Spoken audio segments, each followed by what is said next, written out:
Senhor Deus e Pai, nós te louvamos, nós te adoramos.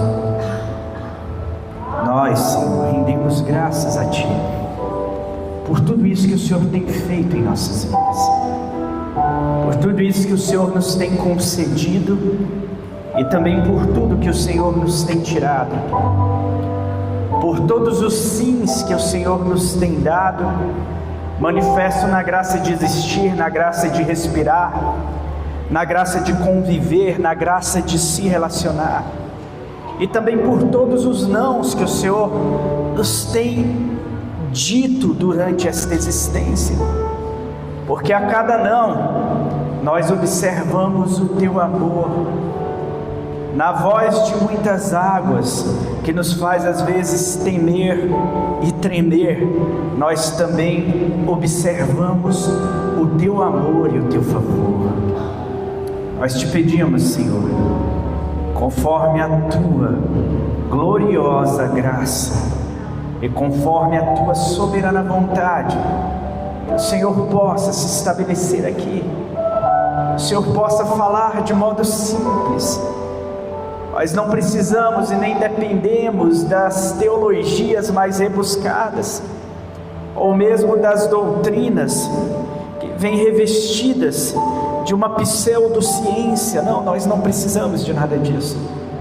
Nós precisamos da simplicidade do Teu Evangelho, porque conforme a Tua Escritura diz, o Teu Evangelho, o Evangelho é o poder de Deus para a salvação de todo aquele que crê, primeiro do judeu e depois dos gentios, porque nele, no Teu Evangelho, se manifesta a justiça de Deus de fé em fé, porque está escrito: o justo viverá pela fé. E nós vivemos pela fé, Senhor, não porque em nós reside uma justiça. Nossa justiça é muito falha, é muito escassa, é uma justiça subjetiva que depende do nosso ponto de vista, que depende das nossas experiências, e as nossas experiências, elas já vêm cheias de limitação por causa da nossa cultura, por causa da nossa ideologia, por causa da economia, por causa da classe social a qual nós nascemos, ou por causa também, às vezes, da religião pela qual os nossos pais nos colocaram, e nós fomos envoltos de tudo isso. Mas, Senhor, que nós possamos transcender essa justiça pessoal, para nós sermos guardados na Tua justiça, uma justiça que é soberana, uma justiça que vê por cima, uma justiça que vê do alto, uma justiça que nos cerca de todos os lados, uma justiça que consegue nos fazer o bem ainda quando nós experimentemos o mal. E é nisso, Senhor, que nós te louvamos, porque o Senhor é bom e que o Senhor nos cerca deste cuidado por todos os lados. Ensina-nos, Senhor, a caminhar em dias de trevas, em dias difíceis. Ensina-nos a caminhar segundo a Tua graça, segundo o Teu poder. Glória a Deus, glória a Deus. Amém. Beleza. Só deixa um pouquinho mais baixinho, porque às vezes eu me desconcentro um pouco, tá bom, mano? Só um pouquinho mais, mas pode tocar, continua tocando. Glória a Deus. Eu queria que você abrisse comigo no Evangelho segundo escreveu o apóstolo João, no capítulo 5.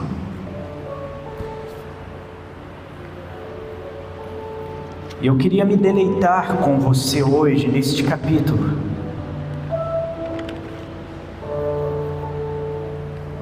O Evangelho segundo escreveu o apóstolo João, no capítulo 5.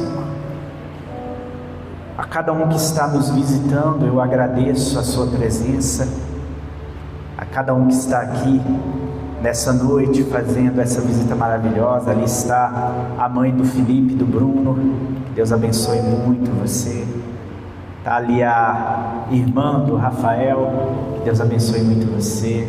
Está aqui a Sheila, amiga de adolescência e pré-adolescência, segundo o que eu entendi da minha esposa, entendeu? Elas conversaram bastante enquanto a gente estava vindo no carro, e sua presença é uma honra para a gente, tá bom, Sheila? Que Deus te abençoe muito, e a todos os outros que estão aqui, que o Senhor possa abençoá-los muito. A partir do verso 1 está escrito assim: algum tempo depois, Jesus subiu a Jerusalém para uma festa dos judeus. Há em Jerusalém, perto da porta das ovelhas, um tanque que em aramaico é chamado Betesda, tendo 5 entradas em volta.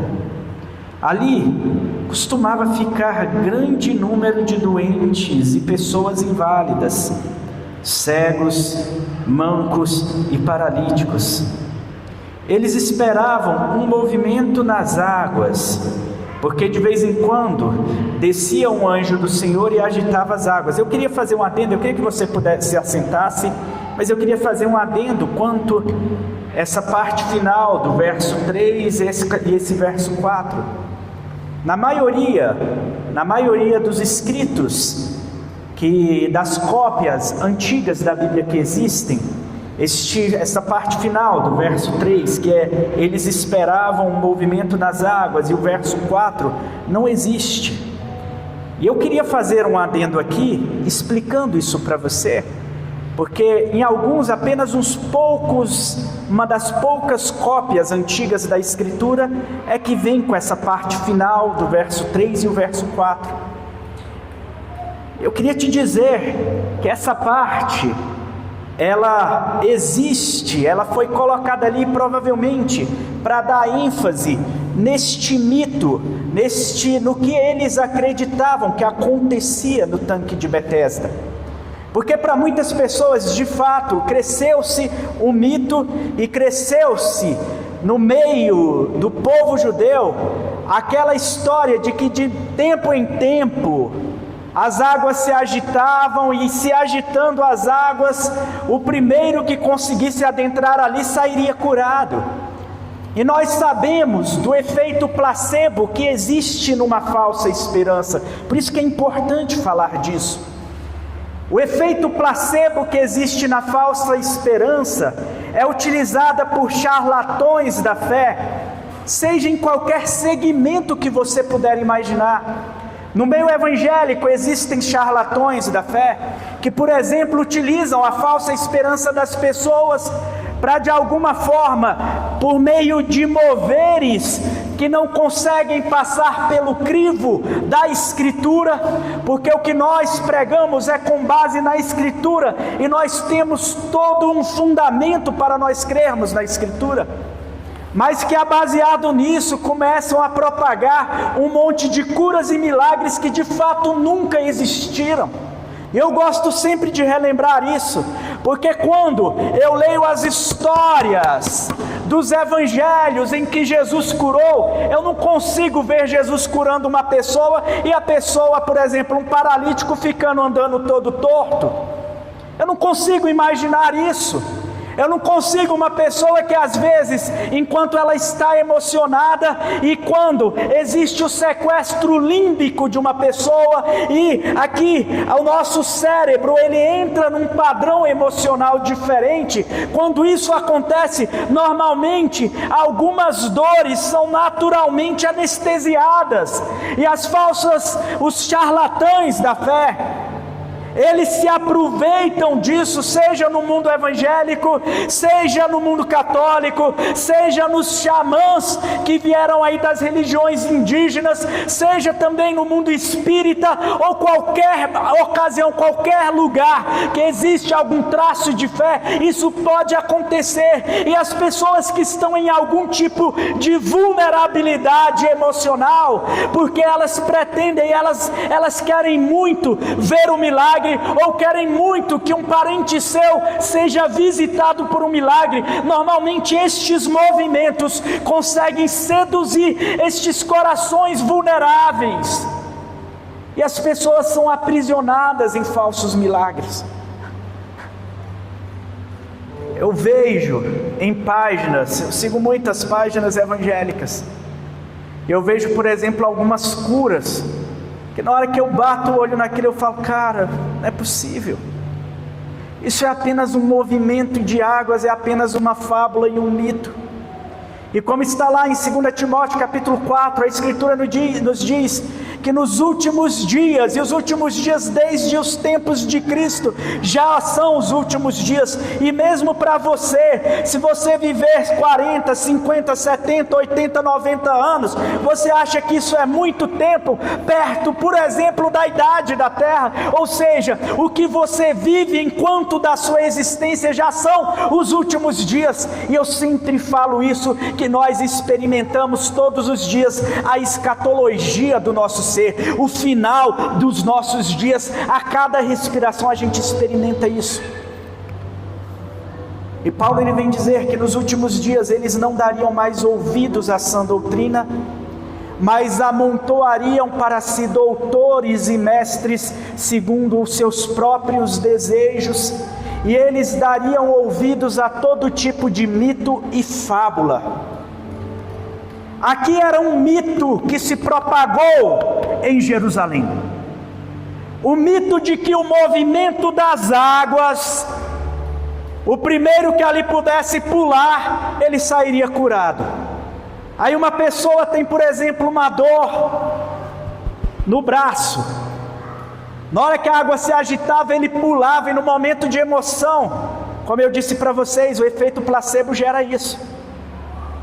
Gera uma adrenalina, uma bomba química dentro do corpo, que a pessoa saía de lá e falava, eu não sinto mais dor nenhuma. E todo mundo falava, meu Deus, eu não consegui pular lá na frente de todo mundo, então eu não saí curado. E é por isso que eu fiz esse adendo, para a gente dar continuidade ao texto. E eles esperavam um movimento nas águas, e de vez em quando descia um anjo, conforme se acreditava, tanto que essa parte, esse trecho nem está na maioria das cópias antigas da Escritura. E de vez em quando descia um anjo do Senhor e agitava as águas. E o primeiro que entrasse no tanque depois de agitadas as águas era curado de qualquer doença que tivesse. Um dos que estavam ali era paralítico, fazia 38 anos. Coitado, paralítico, ele já estava no fim da fila para conseguir mergulhar na frente de todo mundo.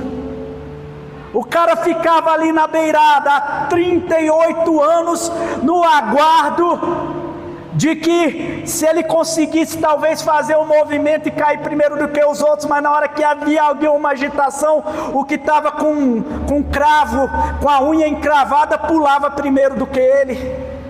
E saía de lá, não dói mais meu dedo, e todo mundo, oh, glória a Deus, o anjo te curou. Cara, isso é tão real nos nossos dias, isso é tão a cara de tudo que as falsas religiões pregam. E quando eu falo falsa religião, eu não tiro aqui as vertentes do cristianismo, não, porque o cristianismo consegue ser perverso e falso sempre que ele quer. E aí, quando Jesus o viu e soube que ele vivia naquele estado durante tanto tempo, Jesus lhe perguntou, você quer ser curado? Aqui, eu estou falando da manifestação física, presente, carnal, humana, do próprio Deus. Porque Jesus, Ele é o Deus encarnado. Vira para aquele homem e diz, você quer ser curado? E o paralítico responde, Senhor, eu não tenho ninguém que me ajude a entrar no tanque quando a água é agitada. Quando eu estou tentando entrar, outro chega antes de mim. Essa não foi a pergunta de Jesus, mas Jesus às vezes nos faz perguntas diretas e objetivas. E O que a gente entrega para Jesus é um desabafo da nossa situação, um desabafo da nossa condição de dor e angústia, daquilo que às vezes nos acompanha por tanto tempo, daquilo que nos faz o coração entristecer, daquela solidão profunda que faz às vezes o coração esmurecer, que às vezes faz até o coração pedir para que a vida se esgote e fala: Senhor, eu não suporto mais tanta dor, e eu não tenho muito o que mover, porque na verdade, às vezes você não é paralítico do teu corpo, mas o teu espírito já se vê tão assolado, tão machucado e tão ferido, a tua alma se vê tão traumatizada, que você já não tem nem capacidade de responder, de se movimentar e de ter um respiro de alegria. E a situação, quando se fala de anos, eu gosto muito deste texto, que ele fala 38 anos, e 38 anos é um tempo que nos assusta, mas quando se fala em intensidade de dor, não se trata de quantidade de anos, porque a intensidade consegue converter um dia, uma hora, ou alguns minutos em uma eternidade. Tanto que Jesus, quando Ele vai para a cruz, conforme o Evangelho nos ensina, na cruz do Calvário, durante aquele período de sofrimento, Ele vai experimentar e Ele vai beber do cálice da ira de Deus, que estava preparada para ser derramada sobre você e sobre mim. E aquilo representa nada mais, nada menos do que o inferno.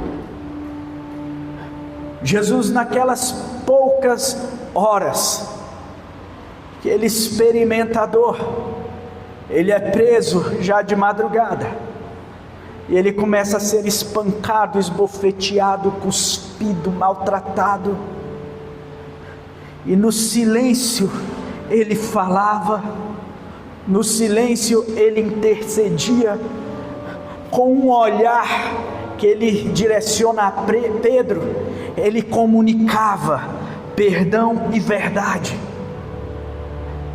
E enquanto Ele era levado, chicoteado, enquanto Ele era maltratado, enquanto Ele era honrado com uma coroa de espinhos que atravessavam a sua têmpora, que machucavam a sua fronte, enquanto tudo isso acontecia com Cristo, e Ele no momento carregando a cruz, Ele já estava com seu corpo tão desgastado, que agora Ele fisicamente, Ele já não tinha nem forças mesmo para carregar a sua cruz, e a Escritura diz que é chamado um homem da multidão, denominado Simão, natural de Cirene, e ele ajuda Cristo durante um trecho a finalizar aquele percurso, porque Cristo já não suportava quase que nem caminhar, porque sobre Ele estavam os nossos pecados, e a dor, e a angústia, e a morte, e a intensidade, era a intensidade da ira de Deus sobre todo ser humano, que algum dia já habitou, e que algum dia habitará essa terra. É isso que Ele levava sobre Ele. Aquilo ali, em intensidade, representou a eternidade de bilhões e bilhões e bilhões de pessoas. A eternidade no inferno, preparada para mim e para você, Ele suportou naquele período. E por isso que falar de dor, é injusto você dizer que dor está simplesmente de acordo com o tempo. Não. Há pessoas que num curto período de tempo conseguem experimentar dores tão profundas, que as faz amadurecer por anos, ou as destrói tão profundamente, que elas nunca mais serão as mesmas depois daquele tempo. Ou quantas vezes essa dor se torna tão absurda, E a subjetividade, a pessoa na sua subjetividade não consegue mais suportar e é capaz de buscar pôr um fim àquela dor e chega a tirar a própria vida. Quando Jesus pergunta: tu queres ser curado? Ele esperava a resposta daquele homem: sim, sim, eu quero. Não. Ele esperava sim que aquele homem desabafasse. E aquele homem desabafa. E como eu li, ele diz: Senhor, eu não tenho ninguém que me ajude a entrar no tanque quando a água é agitada. Quando eu estou tentando entrar, outro chega antes de mim. Então Jesus lhe disse: levante-se, pegue a tua maca e ande. E imediatamente o homem foi curado. Pegou a sua maca e começou a andar.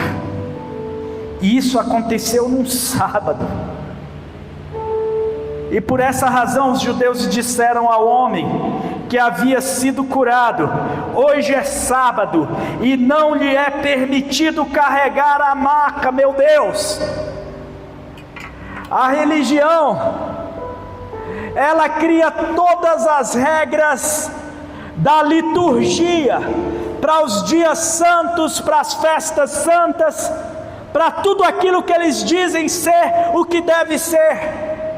A Escritura aqui não diz que festa era essa que Jesus estava participando, não dá para saber. Aqui nós estamos diante de uma festa desconhecida. A próxima festa que Jesus iria participar seria a festa dos tabernáculos, que dá normalmente entre setembro e outubro de todo ano, conforme o nosso calendário. Mas essa festa aqui não se sabia. Mas o certo é que provavelmente era uma festa religiosa, e ali estava recheado de judeus que eram religiosos. E agora a religião dos judeus, que era para lhes dar a liberdade, que era para lhes proclamar o libertador e o salvador, porque conforme Jesus tinha dito para a mulher samaritana aqui no capítulo anterior, a salvação vem dos judeus. Cara, eles não conseguiam compreender isso e ameaçavam, porque quando eles chegam para uma pessoa, os judeus não eram esse sangue ocidental, debaixo dessa moldura cristianizada, que fala de direitos humanos da forma que nós falamos hoje.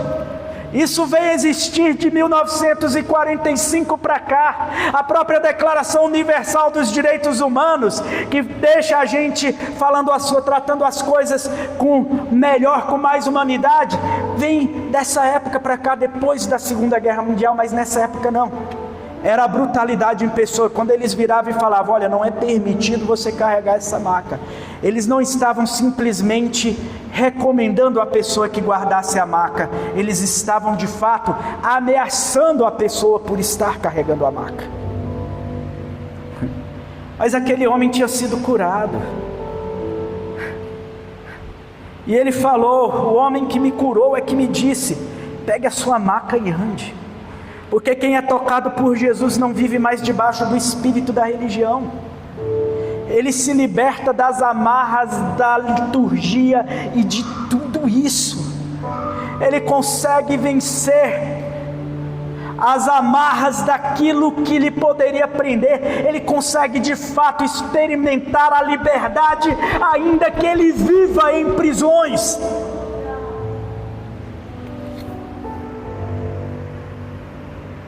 E então lhe perguntaram: quem é este homem que lhe mandou pegar a maca e andar?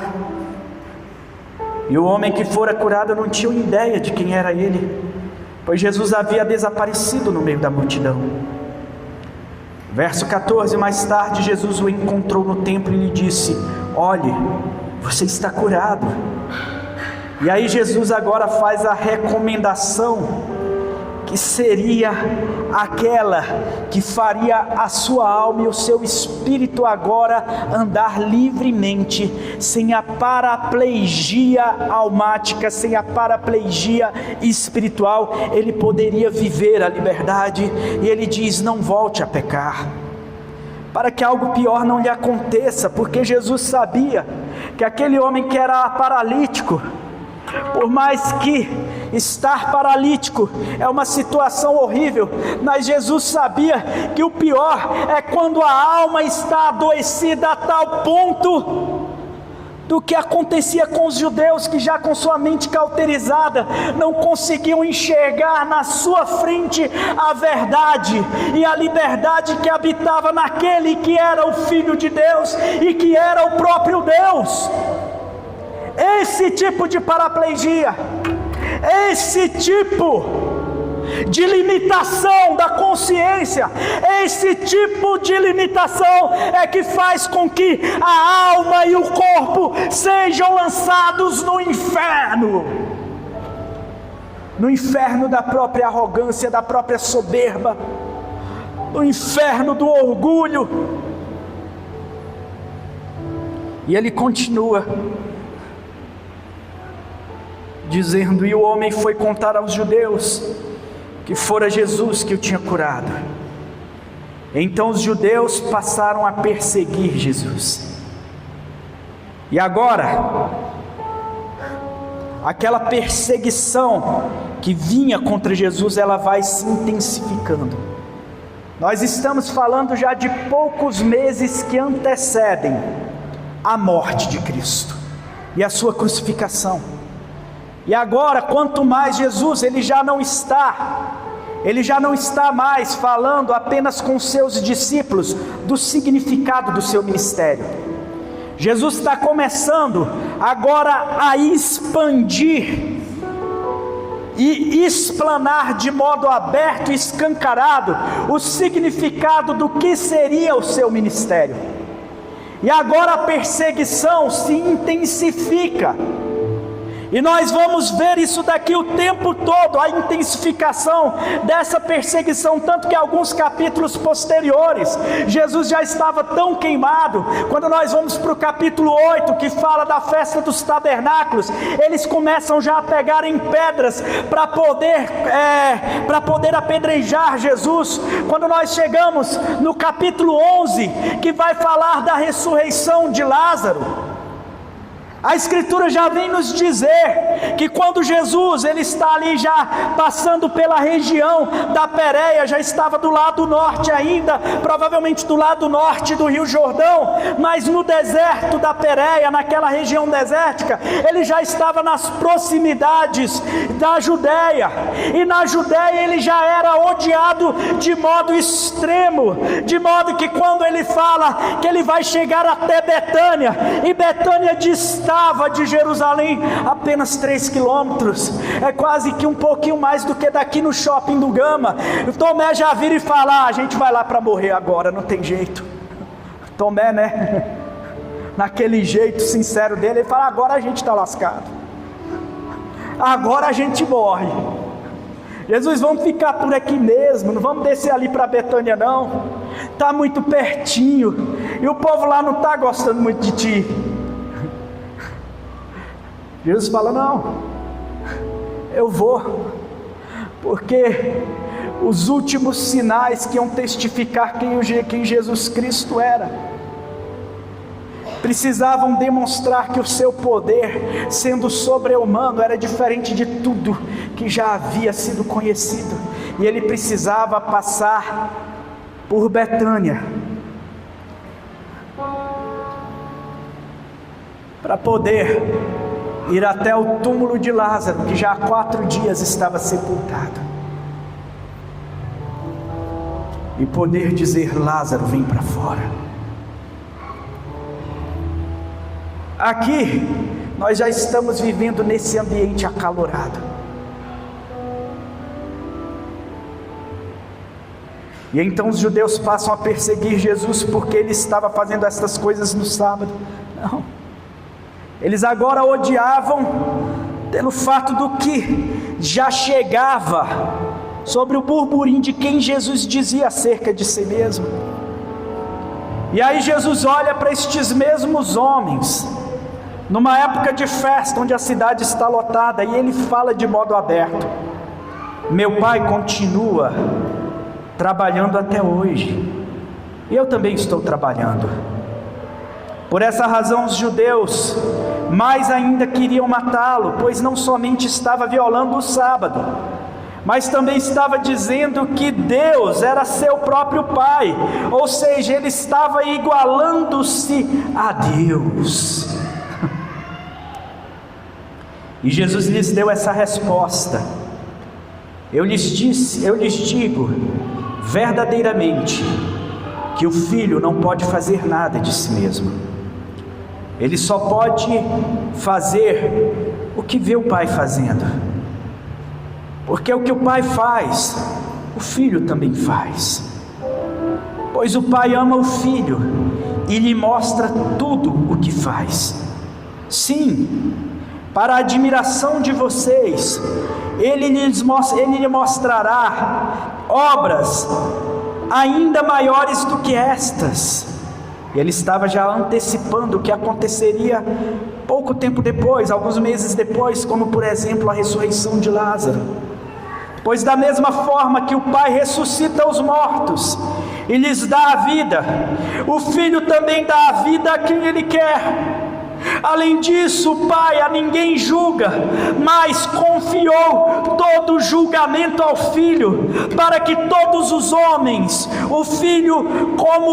para que todos honrem o Filho como honram o Pai.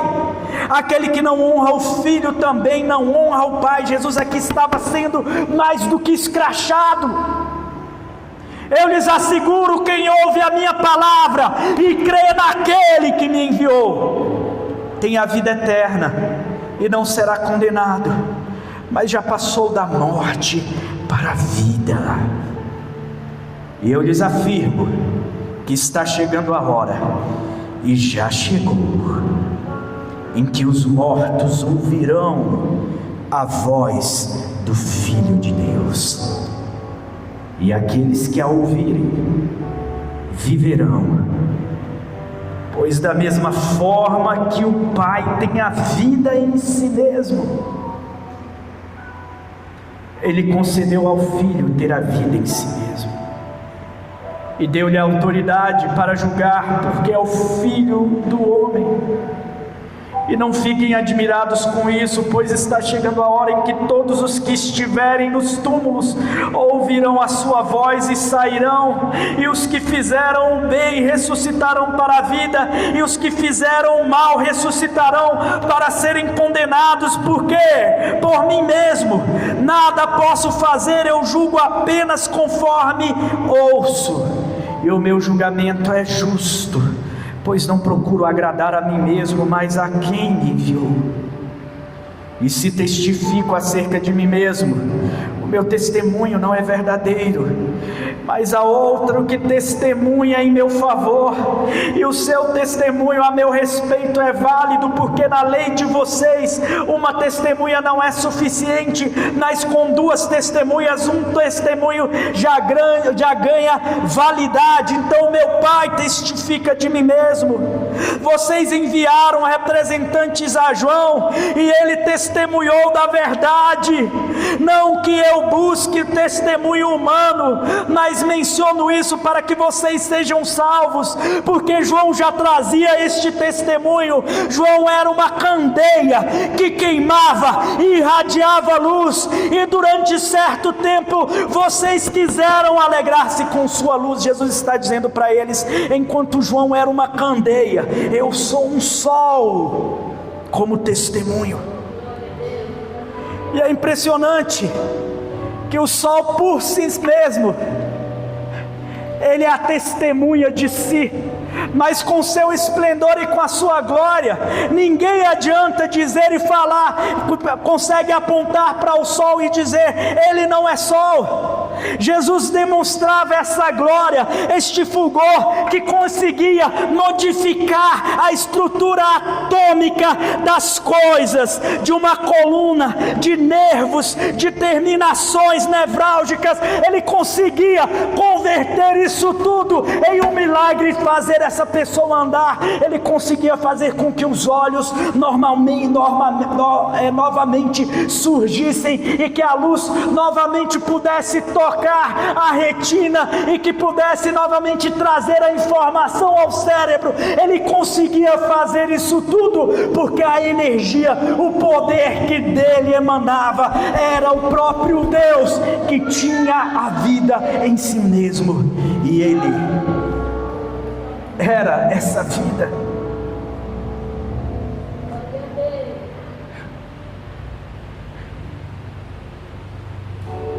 Eu tenho um testemunho maior que o de João, a própria obra que o Pai me deu para concluir.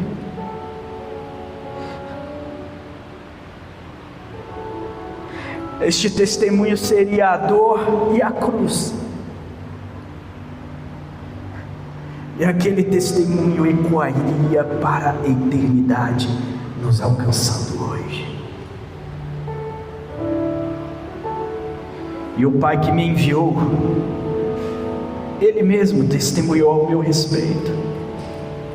Vocês nunca ouviram a sua voz, e nunca conheceram a sua forma, e nem a sua palavra habita em vocês, porque vocês não creem naquele que Ele enviou.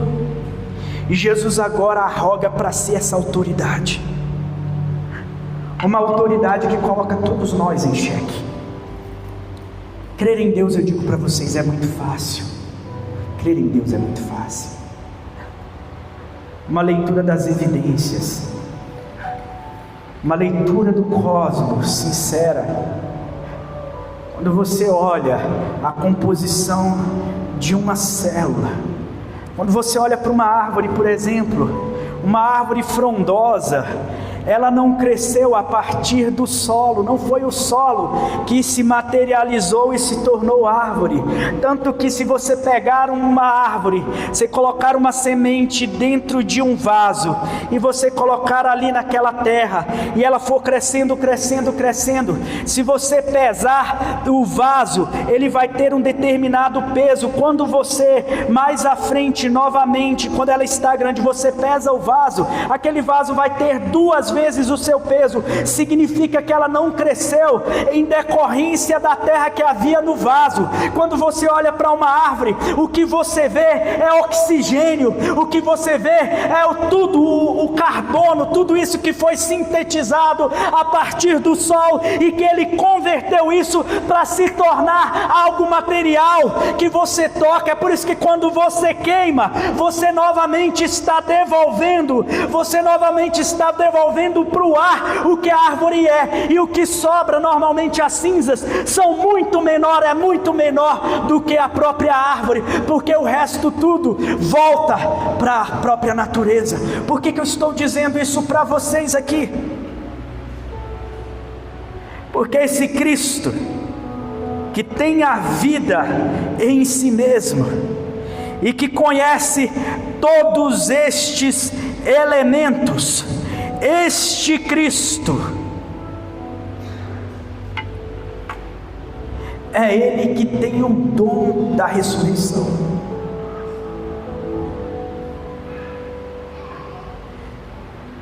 E que crer, eu volto aqui um pouco, que crer em um Deus, só de olhar para todas essas estruturas, te faz pensar, não é possível que nós estejamos só. Mas quando eu retorno para Cristo, Ele está colocando você em xeque. Não basta crer em Deus, não basta crer em algo magnífico como a observação de uma árvore ou a observação de si mesmo. Você precisa dar um passo além, porque a salvação, ela só pode existir quando você de fato aceita pela fé a verdade de que Cristo é o Senhor. E é por isso que Ele diz: vocês não ouviram a sua voz e não viram a sua forma, e nem a sua palavra habita em vocês, pois vocês não creram naquele que é Ele que o Pai enviou. E aí Jesus diz: vocês estudam cuidadosamente as Escrituras. Aqui eu posso mudar, eu posso dizer que vocês estudam cuidadosamente a ciência, porque a Escritura não é somente essa aqui, a vida, ela é uma escritura, como Paulo falou, porque todas as coisas que se podem saber de Deus, sobre a sua glória e o seu poder, olhando para as coisas criadas, está manifesto o Deus que é. E como está escrito em Salmos 19, no verso 1, os céus proclamam a sua glória e o firmamento anuncia as obras das suas mãos. Ou seja, ler a vida é uma forma de ler essa escritura. E Jesus, ele está dizendo: vocês leem a escritura, vocês estudam cuidadosamente a escritura, a ciência ou qualquer coisa, porque pensam que nelas vocês têm a vida eterna, e são as escrituras que testemunham a meu respeito. Contudo, vocês não querem vir a mim para terem vida. E aí Jesus diz: eu não aceito a glória dos homens, mas eu conheço vocês, e sei que vocês não têm o amor de Deus. Eu vim em nome de meu Pai, e vocês não me aceitaram. Mas se outro vier em seu próprio nome, vocês o aceitarão. E aqui Jesus retoma as falsas religiões, porque há tanta gente se dizendo de Deus, há tanta gente se dizendo Deus.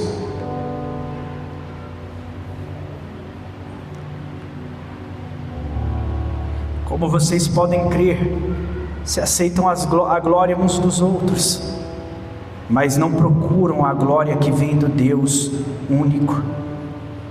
Contudo, não pensem que eu os acusarei perante o Pai. Quem os acusa é Moisés, em quem estão as suas esperanças. E aqui eu posso, sem medo, dizer que Jesus apresentou um princípio. Aquele ou aquilo em quem você coloca a tua esperança, normalmente se voltará contra você como teu acusador. A quem coloque a esperança na política, e a política, o poder político voltará como teu acusador de modo terrível e perverso. A quem coloque a sua esperança numa ideologia, e é impressionante como, por exemplo, na época do comunismo, normalmente os mais ávidos em defender o comunismo eram os mais perseguidos pelo próprio comunismo, onde eles colocavam a sua própria esperança. Aquele ser, aquela ideologia se voltava brutalmente contra eles. A quem coloque a sua esperança unicamente na ciência, no poder dos médicos, no poder da psiquiatria, no poder dos psicólogos, e infelizmente isso se voltará contra você, muitas das vezes em uma carga enorme de psicotrópicos, para te anestesiar para a própria existência, ou quem sabe para te desenganar e dizer: o seu caso não tem cura. Há aqueles que colocam a sua esperança na religião, e sairão frustrados, desigrejados, odiando pastores, odiando pessoas, odiando instituições religiosas. Aqueles homens colocavam a sua esperança na lei de Moisés, e a própria lei de Moisés se voltaria contra eles para os julgar. Mas aí Jesus disse: se vocês crescem em Moisés, creriam em mim, pois ele escreveu ao meu respeito. Visto, porém, que não creem no que ele escreveu, como crerão no que eu digo? Eu queria que você ficasse de pé.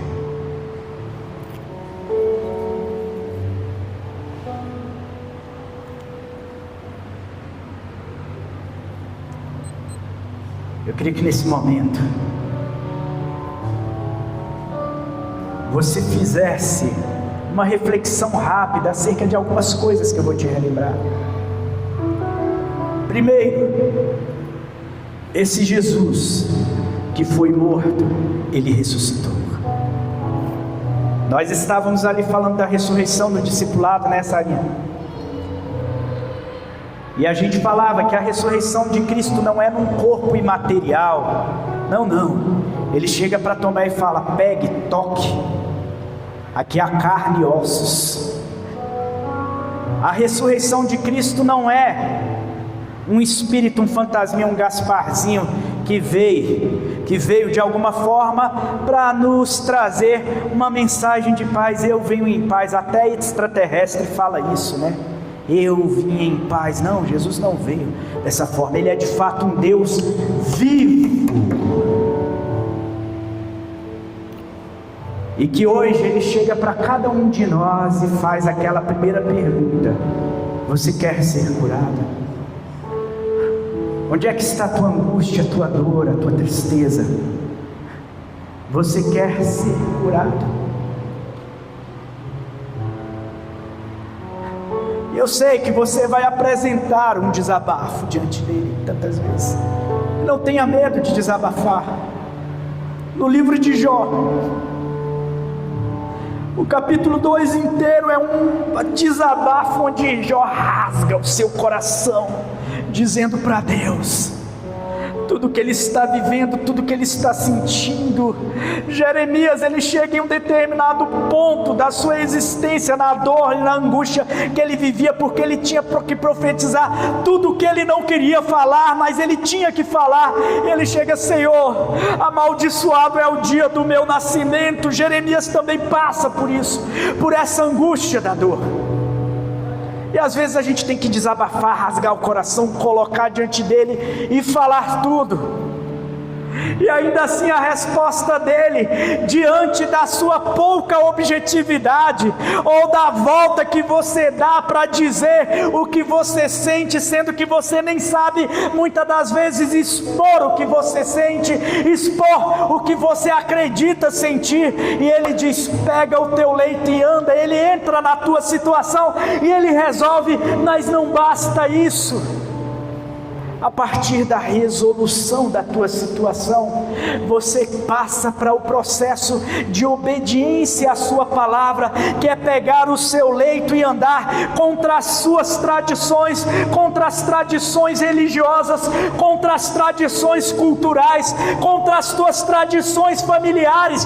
Você passa a fazer aquilo que tantas vezes contraria a todos, mas você simplesmente faz por obediência, seja no sábado, ou seja fazendo aquilo que vai às vezes fazer com que a tua família se entristeça, porque fala: ele ficou louco, agora ele está vivendo uma fé que vai contra tudo que nós acreditamos. Ou então o ódio vem de modo vertente contra você, mas você pega o teu leito e anda, porque você sabe quem te ordenou e quem te curou.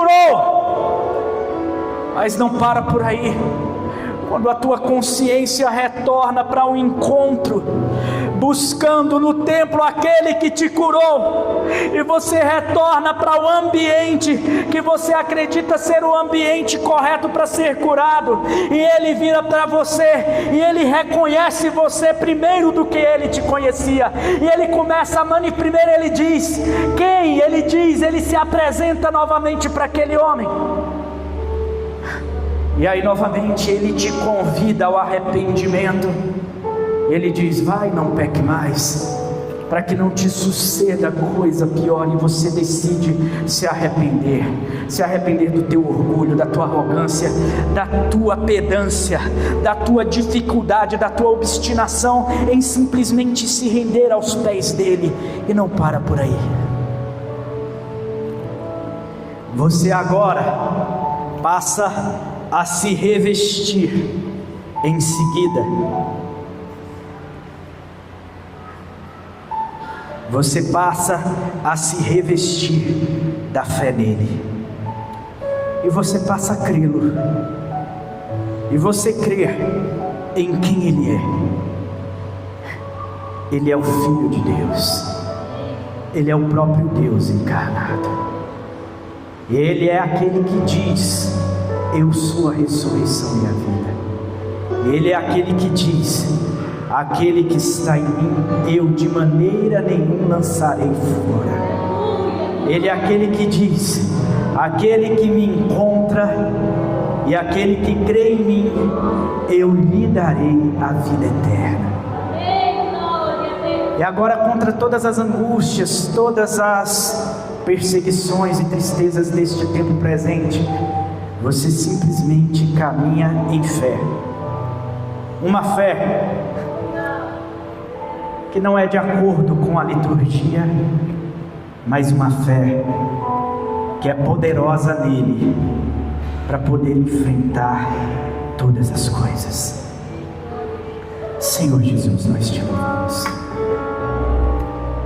Hoje o pão está aqui, hoje o cálice está aqui.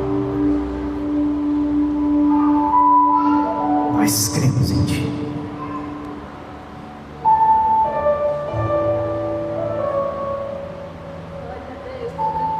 Eu creio em Ti, Senhor.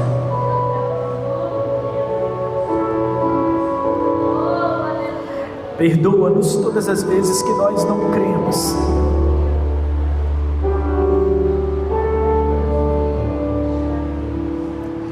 Perdoa-nos todas as vezes que a nossa fé foi colocada em outra coisa,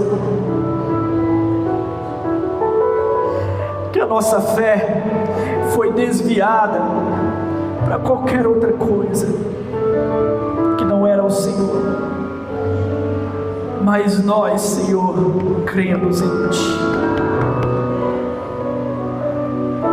Nós não cremos numa deusa Gaia, nós não cremos num panteísmo onde a natureza se revela como nosso Deus, porque nós sabemos que o nosso Deus, Ele transcende a própria natureza, e Ele rege a natureza, Ele domina a natureza, e Ele se fez parte da natureza, para depois novamente ressuscitar da natureza, e Ele hoje está sentado num trono, no alto trono, à destra do Pai. É neste Deus que nós cremos. Nós não cremos em um conceito, mas nós cremos em uma pessoa. Crer em um conceito significa se submeter a conceitos. Aqueles judeus criam nos conceitos bíblicos, na teologia bíblica, eles estudavam com afinco toda a teologia, mas eles não conseguiam crer em uma pessoa, porque é muito mais do que crer em conceitos, sejam filosóficos, teológicos, filológicos ou qualquer outro. Crer em Ti significa ter um relacionamento pessoal contigo, porque Tu és um Deus pessoal, Tu és o Deus Emanuel, Tu és aquele que quer se relacionar comigo na minha intimidade, e é muito mais do que conceituar, é muito mais do que teorizar, é de fato estabelecer um relacionamento real contigo, onde o Senhor se torna o nosso Senhor, se torna o primogênito de muitos irmãos, se torna aquele que nos rege, se torna aquele que nos guia, se torna aquele que nos orienta, se torna aquele que nos ama e se torna aquele que por nós é amado. E aí nós podemos falar de modo aberto que o Senhor é nosso e nós somos teus. E eu posso dizer: meu Deus, por mais que isso soe egoísta, porque agora dentro dessa consciência relacional eu de fato tenho a Ti, e este pronome possessivo não é mais o egoísmo, mas é uma declaração desta relação profunda contigo. E é isso que nos importa. Nós não cremos em teorias, nós não cremos em palavras, nós cremos numa pessoa que é o Senhor. E aquele que crê em Ti já tem a vida eterna em si mesmo. Que nós venhamos a crer, para a honra e glória do Teu nome. Amém.